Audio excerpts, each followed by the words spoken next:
चुनावी चर्चा में आज हम मौजूद हैं छाता तहसील में। छाता तहसील की बाहर जो कैंटीन है आज हम उस पर मौजूद हैं। यहाँ कुछ अधिवक्ता हमारे साथ हैं और इनसे जानेंगे क्या है माहौल चुनावी चर्चा में। जिस तरीके से पूरे प्रदेश में चुनावी माहौल है, चुनावी माहौल को लेकर आप हमारे चैनल के माध्यम से लगातार देख रहे हैं कि क्या है छाता तहसील का माहौल। आज इनसे भी जानेंगे कि छाता तहसील में क्या माहौल है और किस पार्टी को, किस व्यक्ति को आप अपना मुखिया देखना चाहेंगे। आइए बात करते हैं, कुछ एडवोकेट हमारे साथ मौजूद हैं। जी पांडे जी बताएं, चुनावी माहौल है प्रदेश में, उसको लेके क्या कहेंगे आप? देखो, हमें सबको आपसी मतभेद भुलाकर जो हमारी संस्कृति की रक्षा जिस पार्टी से हो रही है हमें उसको वोट करना है। और आपसी मतभेद का समय नहीं है, एक डुगडुगी चुनाव की बिगुल बच चुका है, तो उसमें में देखना किस सरकार ने हमारे लिए क्या किया। आपसी मतभेद कहाँ से आ गया? हमने तो सिर्फ आपसे ये पूछा है कि क्या माहौल है, आपसी मतभेद कहाँ से आ गया? लोगों की जो राय है वो लोग जिसे चाहते हैं उसी को वोट देंगे। माहौल भगवामय है पूरे प्रदेश में, कहीं कोई किसी तरह की दिक्कत नहीं है। सरकार के द्वारा जिस तरह से एक आम जन को देखकर सारी सुविधाएं दी गई, प्रत्येक व्यक्ति को न कोई जाति देखी न कोई धर्म देखा, सभी को समान रूप से भारतीय जनता पार्टी की सरकार ने सभी लोगों का ख्याल रखा, सभी को राशन उपलब्ध कराया। और रही किसी भी समस्या को लेकर अगर कहीं कोई बात आई तो सारी चीज़ों को एक बड़े स्पष्ट रूप से सरकार ने उपलब्ध कराया हर व्यक्ति को। वकील साहब, ऐसा क्या रीजन है जब देखा जा रहा है जगह जगह जो जनसभाएं हो रही हैं प्रत्याशियों की, प्रत्याशी अपने नाम से क्यों वोट नहीं मांग रहे, क्यों योगी मोदी जी के नाम से वोट मांगे जा रहे? देखो, देश में जो प्रतिनिधित्व करता है, अगर मुख्यमंत्री के रूप में योगी जी को सरकार के द्वारा नामित किया गया कि उत्तर प्रदेश के मुख्यमंत्री योगी आदित्यनाथ जी होंगे, तो सीधी सी बात है मुखिया को भी दरकिनार नहीं किया जा सकता है। अगर कोई प्रदेश का मुखिया अगर पार्टी ने बनाया योगी जी को तो उनको भी दरकिनार नहीं किया सकता है। प्रत्याशी अपने नाम से ही रूबरू हो रहा है, पार्टी कहीं नहीं जाती, संघ का कार्यकर्ता जाता है या प्रत्येक मेंबर अपना प्रचार करता है अपनी पार्टी का।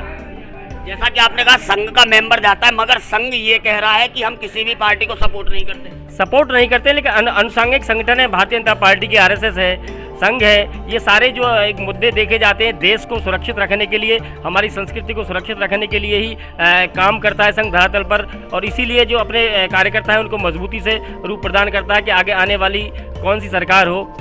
चुनावी चर्चा में लगातार ग्रामीण लोग हमारे साथ जुड़े हैं और लगातार हमारे चैनल के माध्यम से सब कुछ आप भी देख रहे होंगे, तो उसमें ग्रामीणों का कहना है कि जो वादे थे, जो भाजपा सरकार के वादे थे, वो हवाई है, कहीं भी जमीनी स्तर पे देखने को नहीं मिल रहे हैं। उसको लेके क्या कहेंगे? ऐसा कुछ नहीं है कि पुरानी सरकारें थी, उन्होंने प्रदेश को और देश को खोखला करके रखा हुआ था। अब धीरे धीरे गड्ढों को भरा जा रहा है। 5 साल में योगी सरकार ने कितने काम किए ये आप भी जानते हैं, मीडिया के माध्यम से जब लगातार देख रहे हैं। चाहे महिला स्वावलंबन योजना हो, चाहे गरीबों को राशन की बात हो, चाहे पेंशन योजना हो, चाहे नौकरी की बात हो, तो लगातार सभी अपने वादों को धीरे धीरे पार्टी ने पूरा किया है। वकील साहब, सबसे बड़ा मुद्दा है छाता विधानसभा का शुगर मिल।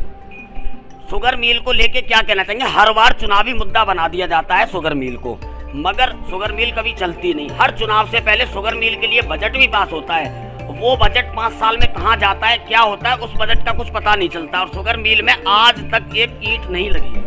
पुरानी सरकारों ने जो वादे किए थे वो खोखले साबित हुए। शुगर मिल को लेकर अब एक शुगर मिल की प्लांट। वकील साहब, पुरानी सरकारों की बात नहीं कर रहा हूँ, 5 साल में भाजपा की सरकार थी और उसको लेके क्या कहेंगे? राजनाथ जी ने खुद इसकी घोषणा की थी कि शुगर मिल में धुआं शुरू होगा, यहाँ कहीं भी धुआं देखने को नहीं मिलता है। पुरानी शुगर मिल की जो बात करें आप, छाता शुगर मिल की, तो सारी व्यवस्थाएं इसकी जर्जर हो चुकी है। नई मशीनरी की आवश्यकता थी, उसके लिए बजट की आवश्यकता थी। चुनाव से पहले जो बजट घोषणा हुई उसमें शुगर मिल को लेकर एथेनॉल प्लांट, पावर प्लांट और शुगर मिल को लेकर घोषणा हुई और उसके बाद आचार संहिता लग गई, तो नई योजना में जो है शुगर मिल को पुनः चालू कराया जाएगा। ऐसा क्या रीजन था कि चुनाव में ही बजट की घोषणा की गई? चुनाव से पहले 1 साल पहले भी तो घोषणा कर सकते थे। लगातार किसान धरना कर रहे थे इसको लेकर। देखो, ये पार्टी की अपनी गाइडलाइंस है कि कब कौन सा बजट उन्होंने पास करना होता है। जो बजट पास किया उसके आधार से एक कंपनी की जगह 3 कंपनियां भारतीय जनता पार्टी छाता क्षेत्र में लगाने को तत्पर है और वो चुनाव के बाद आपको देखने को मिलेंगी।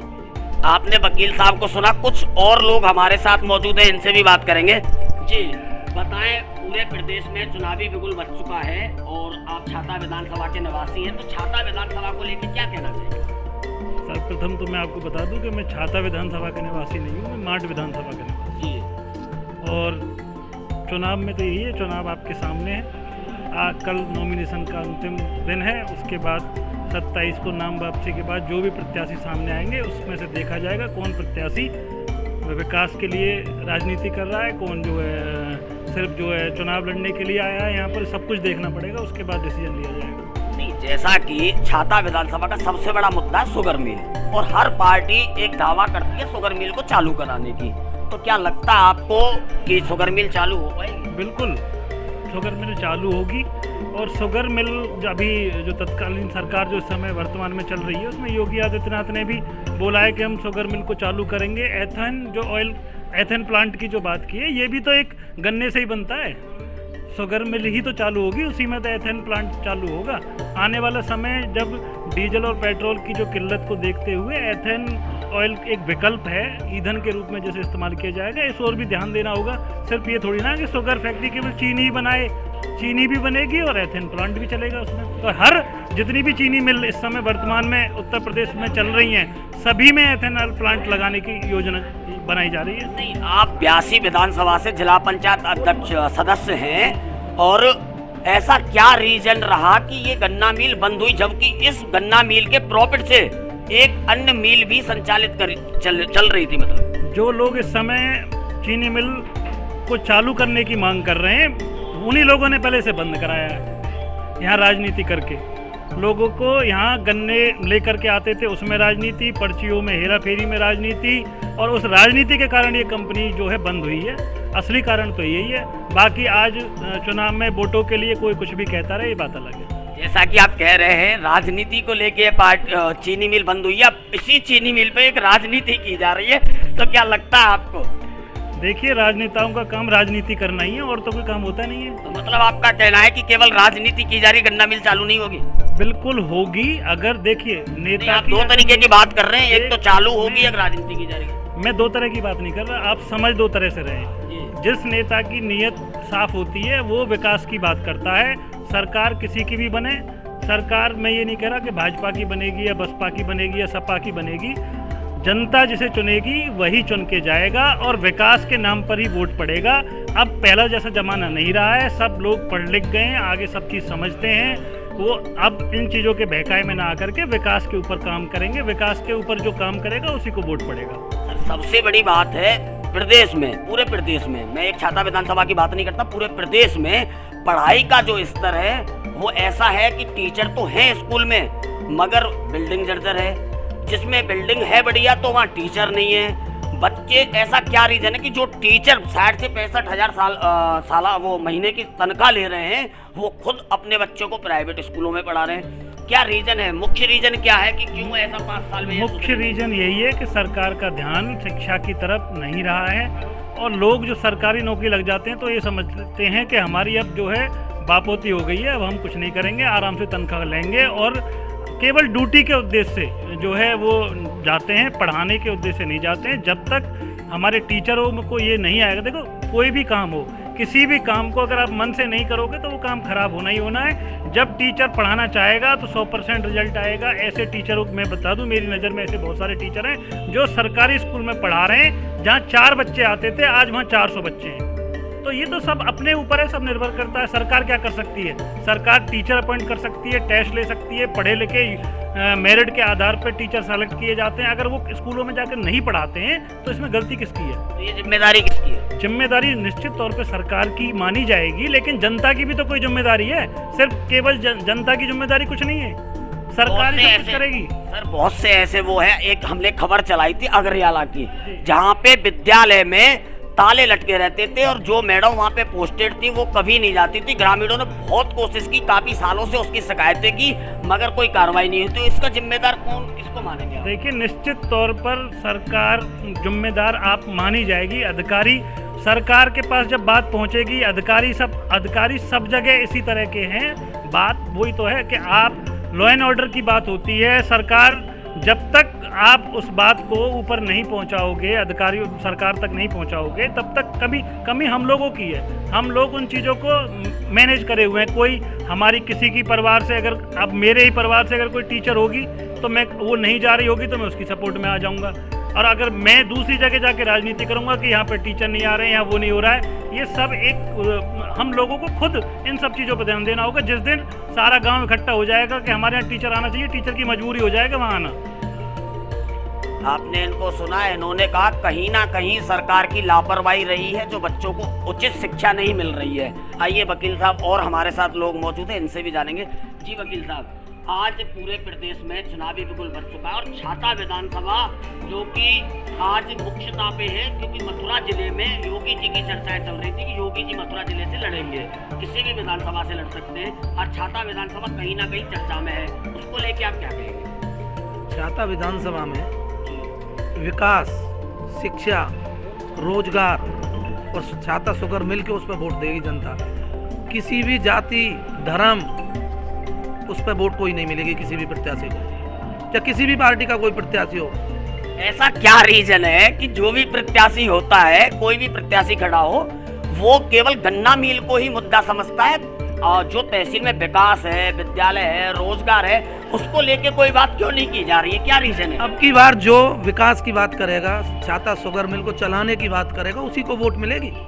वकील साहब, सबसे बड़ा मुद्दा है छाता विधानसभा में रोजगार का, उसको लेके कोई बात ही नहीं करता, जबकि तकरीबन 200 कंपनियां हैं। जनता इसी का तो जवाब देगी। अब पिछली जो सरकार है उसने रोजगार की बात नहीं की है, विकास की बात नहीं की है, तो जनता अब जो वोट देगी विकास के आधार पर वोट देगी, रोजगार पे देगी, महंगाई पे वोट देगी। क्या लगता है 5 साल में कितना रोजगार मिला है युवाओं को? मेरे हिसाब से तो किसी को कुछ मिला नहीं है छाता में, तो 0%। तकरीबन 200 कंपनियां छाता विधानसभा में हैं, तो क्या लगता है आपको कि रोजगार मिलना चाहिए था, नहीं मिलना चाहिए था, और नहीं मिला है तो कौन, इसका मुख्य कारण क्या है? रोजगार, जितनी भी हमारे यहाँ पे फैक्ट्री है, लोकल आदमी को रोजगार मिलना चाहिए, लेकिन जब हमारे जनप्रतिनिधि कोशिश ही नहीं करेंगे तो रोजगार कैसे मिलेगा उनसे? जितना देश में बेरोजगारी रहेगी, अनपढ़ रहेंगे, उतना ही यह राजनेता शासन करेंगे। इसलिए ये रोजगार देना नहीं चाहते, शिक्षा देना नहीं चाहते हैं। और कुछ लोग हमारे साथ मौजूद हैं। जी एक वकील साहब और हमारे साथ मौजूद हैं, इनसे भी जानेंगे। वकील साहब बताएं, चुनावी माहौल है तो क्या लग रहा है, क्या माहौल है छाता विधानसभा का? देखिए महोदय, मैं आपको बता देना चाहता हूं कि उत्तर प्रदेश की बात मैं ना करके केवल छाता विधानसभा की बात करूं तो यहाँ पर पार्टियों के मुताबिक कैंडिडेट पर आधारित चुनाव बहुत अधिक है, क्योंकि पिछले करीब 25 वर्षों से यहाँ पर केवल 2 ही व्यक्तियों के आसपास राजनीति घूमती रही है, और 5 साल वो राज करते हैं तो 5 साल वो राज करते हैं। यहाँ पर पार्टी की अपेक्षा कैंडिडेट पर ज़्यादा निर्भर है। तो वकील साहब, जैसा कि आप कह रहे हैं कि 5 साल वो राज करते हैं, 5 साल ये राज करते हैं, तो अब की बार आपको क्या लगता है? देखिए, अब की बार जनता बहुत जागरूक है, और वो विकास को लेकर, रोजगार को लेकर, और मजदूरों के मजदूरी को लेकर, अपने व्यवसायों को लेकर वोट करेगी। ये निश्चित तौर से जनता बहुत जागरूक है। अब की बार क्या लगता है कि कोई चमत्कार हो पाएगा कुछ? ये जनता पर निर्भर है, चमत्कार होगा या नहीं होगा, लेकिन ये निश्चित है कि जनता जनार्दन अब की बार विकास पर, रोजगार पर, उसको देख करके वोट करेगी। नहीं तो क्या 5 साल में जो प्रदेश में वर्तमान सरकार है, 5 साल में कोई विकास कार्य हुआ है कि नहीं हुआ है? क्या लग रहा है आपको छाता विधानसभा में क्या विकास कार्य हुआ? कोई बहुत अधिक विकास कार्य पार्टी की तरफ से नहीं किए गए हैं, ये निश्चित है, और जनता में विकास को लेकर के बहुत बड़ा रोष व्याप्त है। वकील साहब, छाता विधानसभा में एक सबसे बड़ा मुद्दा है, मैं आपको बता दूं, शायद कोई उसकी बात नहीं करता है, कोई भी जो भी प्रत्याशी उसकी बात नहीं करता है। जब सपा की सरकार थी तो एक फ्लाईओवर का निर्माण कार्य शुरू हुआ था छाता से बरसाना जाने वाले रोड पे, जो कि रेलवे लाइन के ऊपर क्रॉसिंग पे एक फ्लाईओवर बनना था। आज पूरे मेरे हिसाब से तकरीबन 6 साल पूरे होने को हैं। ऐसा क्या रीजन रहा कि पिछली 5 साल में वो फ्लाईओवर बनके तैयार नहीं हुआ, जबकि यहाँ से लाखों श्रद्धालु देश विदेश से बरसाना के लिए जाते हैं, मुख्य मार्ग यही है। मैं बता देना चाहता हूँ आपको कि इसका निर्माण कार्य जो शुरू हुआ था वो सन 2016 में शुरू हुआ था, और जून 2019 में उस कार्य अवधि को पूरा करने के लिए एक बोर्ड यहाँ पर लगाया गया है, जो सबको दिन रात दिखाई देता है। लेकिन जिस संबंध में मेरे द्वारा जब एक प्रार्थना पत्र दिया गया था यहाँ तहसील दिवस में, उसमें जब ये मांग ली गई थी, सूचना ली गई थी, तो उसमें यह कहा गया था कि कोविड-19 की वजह से विकास कार्य टाइम पर पूरा नहीं हो पाया है। सर, जैसा कि प्रदेश सरकार ने, केंद्र सरकार ने कहा था कि कोविड में कंस्ट्रक्शन के काम चालू रहेंगे, तो ऐसा क्या रहा कोविड में, जबकि कंस्ट्रक्शन के काम तो चालू रहेंगे? खुद केंद्र सरकार कह रही थी कि कंस्ट्रक्शन के काम चालू रहेंगे, तो क्या 5 साल कोविड तो था नहीं? ये कहीं ना कहीं राजनीति का कारण भी रहा है और पार्टी का कारण भी रहा है, और पार्टी के मुताबिक समय पर ध्यान पूर्ण रूप से नहीं दिया गया, अन्यथा ये समय पर पूरा हो जाना चाहिए था। आपने इनको सुना, इन्होंने बताया कि प्रदेश में जो चुनाव हैं, चुनाव को लेकर जब चर्चा की गई तो सबने बताया कि कहीं ना कहीं जो वादे थे वो कहीं ना कहीं धरातल पे देखने को नहीं मिल रहे हैं। एक व्यक्ति और हमारे साथ मौजूद है, इनसे भी बात कर लेते हैं। जी बताएं, प्रदेश में चुनावी माहौल है तो क्या लगता है आपको, किसको वोट करेंगे आप? मैं अगर प्रदेश की तरफ से देखूं तो योगी जी प्रदेश के लिए बहुत ज़रूरी है, और मैं योगी जी के लिए ही आप लोगों से भी निवेदन करूंगा कि प्रदेश को अगर बचाना है, हिंदुत्व को बचाना है, तो योगी जी को आप देखो। ऐसा क्या है, विकास की बात नहीं कर रहे आप, हिंदुत्व की बात कर रहे हैं, विकास की बात क्यों नहीं कर रहे? विकास कहाँ नहीं हुआ है? क्या सड़कों का विकास नहीं हुआ है क्या?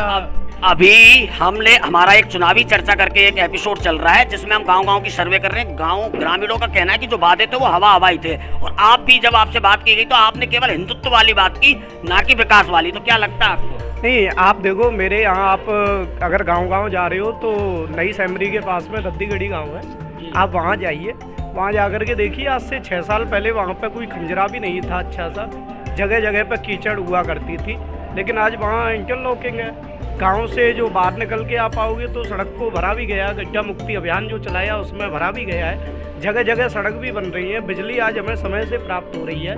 ऐसा भी नहीं है कि रोजगार, देखो आपको भी शायद ये जानकारी होगी कि जो कोरोना की वजह से 3 साल में हुआ, इसकी वजह से काफ़ी ज़्यादा दिक्कतें हुई, जिनका हमारे ऊपर भी, आपके ऊपर भी काफ़ी ज़्यादा दर्द हमें इसका सहना पड़ा, और इस दर्द के कारण ही आज हम लोग थोड़े से एक दूसरे से भाजपा की बुराई करने लगे। नहीं तो भाजपा बहुत ज़रूरी है देश के लिए, प्रदेश के लिए भाजपा ज़रूरी है। कैंडिडेट को नहीं देखना है, कमल के फूल को देखना है। ऐसा क्या रीजन है कैंडिडेट को नहीं देखना है? नहीं, कैंडिडेट को इसलिए नहीं देखना है कि अगर हम कैंडिडेट के उसमें रहे, कई लोग कहते हैं कि कैंडिडेट को ना देख के हम वोट किसी और सर, रीजन क्या है? जो वर्तमान में कैंडिडेट है वो 5 साल में विधायक भी थे, आपने कहा कैंडिडेट को मत देखिए, क्या रीजन है? नहीं, कुछ कमियां जो हैं कैंडिडेट में रही हैं। छाता की जो जनता है वो चौधरी लक्ष्मी नारायण जी से काफ़ी ज़्यादा परेशान दिखाई दे रही है, जैसा कि मैं देख रहा हूँ सोशल मीडिया के जरिए लोग जो बार बार उनको भावनात्मक पोस्ट भी डाल रहे हैं कि 6 साल 5 साल आप कहाँ रहे और आपने क्यों ध्यान नहीं दिया। क्योंकि जो अभी मुझसे थोड़ी देर पहले बताया कि हमारे यहाँ जो कंपनियाँ हैं, अभी एक कंपनी आई थी कोसी के पास में, जैसे कोटमन ले जाया गया पेप्सिको कंपनी में लोकल बच्चों को नहीं लिया गया, बाहरी बच्चों को लिया जा रहा है। तो कहीं ना कहीं ये नाराज़गी है कि हमारे बच्चे जब यहाँ घूम रहे हैं तो इनको कोई ना कोई रोज़गार मिलना ज़रूरी है, इसलिए नाराज़गी है। फिर भी मैं तो एक ही चीज़ कहूँगा कि ये नाराज़गी बहुत जल्दी दूर होगी।